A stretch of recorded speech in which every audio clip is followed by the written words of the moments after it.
भारत में east India company की स्थापना किस चार्टर एक्ट के तहत किया गया? भारत में ईस्ट इंडिया कंपनी की स्थापना किस चार्टर एक्ट के तहत किया गया? 1600 ईस्वी के चार्टर एक्ट के तहत किया गया। महारानी एलिजाबेथ ने ईस्ट इंडिया कंपनी की स्थापना किसकी अध्यक्षता में पूर्वी देशों में व्यापार करने की आज्ञा प्रदान किया था? महारानी एलिजाबेथ ने ईस्ट इंडिया कंपनी की स्थापना कर किसकी अध्यक्षता में पूर्वी देशों में व्यापार करने की आज्ञा प्रदान किया था? लॉर्ड मेयर की अध्यक्षता में।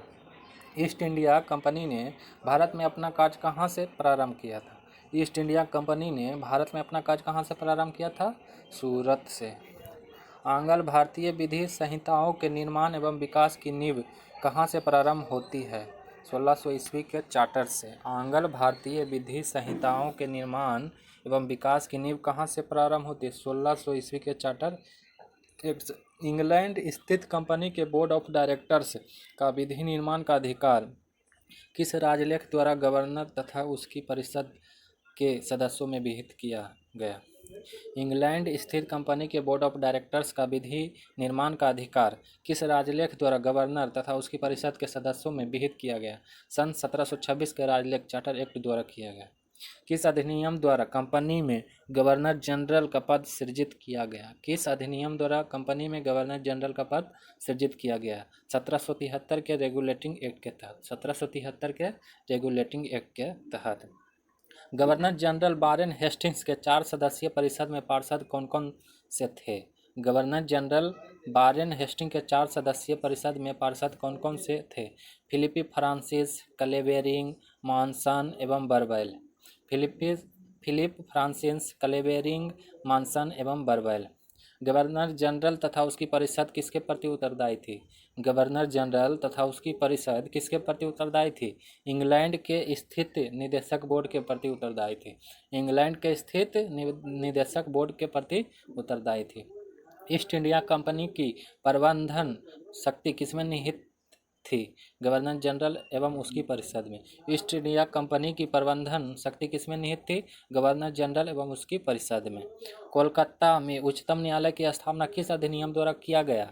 कोलकाता में उच्चतम न्यायालय की स्थापना किस अधिनियम द्वारा किया गया? 1773 के रेगुलेटिंग एक्ट के तहत। 1773 के रेगुलेटिंग एक्ट के द्वारा।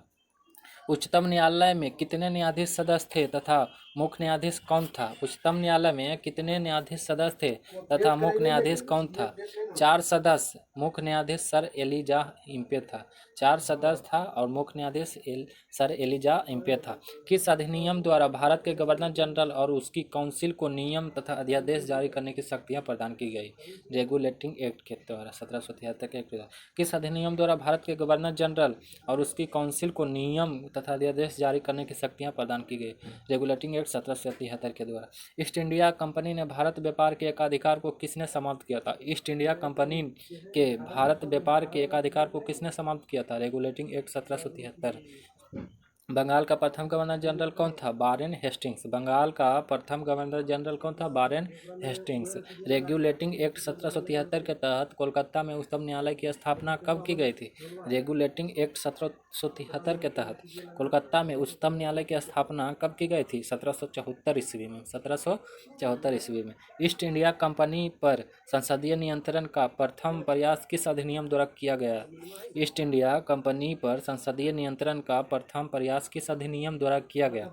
रेगुलेटिंग एक्ट 1773 द्वारा। रेगुलेटिंग एक्ट 1773 द्वारा। 1765 ईस्वी को एंग्लो इंडियन इतिहास का युग प्रवर्तक काल किसने कहा? इल्बर्ट ने। 1765 ईस्वी को एंग्लो इंडियन इतिहास का युग प्रवर्तक काल किसने कहा? इल्बर्ट